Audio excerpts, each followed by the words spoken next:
Бүгінгі біздің кезекті тақырыбымыз incline plane, яғни бүгілген жазықтық. Бүгін біз бүгілген жазықтықтың қалай жұмыс істейтінін талқылайтын боламыз.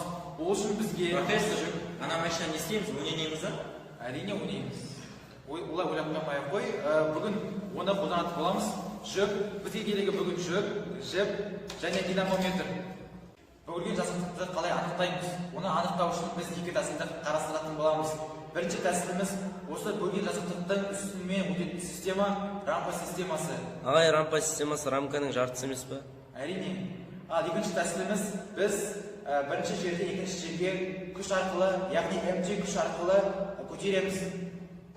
Ал енді қазір біз оны практика жүзінде қарастыратын боламыз. Ағай, рампа системасын қай жерде қолданамыз? Рампа системасын біз шын өмірде ұшақпен ұшқан кезде мысалға қолданамыз. Байқасаңыздар, ұшақтың ар жағында жүкті осы рампа системасы арқылы көтереді. Ал енді оны қалай жұмыс істеу керектігін қазір практика арқылы талқылайтын боламыз.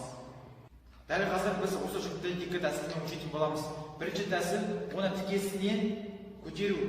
Тікесінен қазір көтеретін болса, динамометрде 1,5 ньютонды көрсетіп тұр. Оның бәрі осы жүктің салмағынан. Қазіргі жүктің салмағы 150 грамм, яғни есептейтін болсақ 150 грамм ол бізде 1,5 ньютон.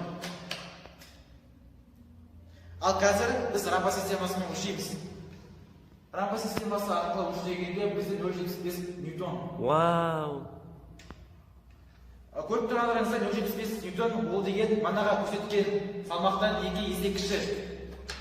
Ағай, рампа системасын қай жерде қолданамыз?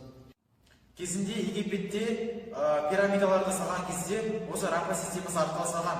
Олар салған адамдар осы системаны ойлап тапты. Ал енді осыдан шығатын түйін. Әр адамның өзінің таңдауы болады. Ал егер адамның күші аз жеткілікті болмаса, бірақ уақыты көп болса, ол адам рампа системасын қолдануға болады. Ал егер ол адамның күші тасып баратса, бірақ уақыты таяу болса, ол деген МЖ күші арқылы бірінші этаждан екінші этажға жүкті көтереді.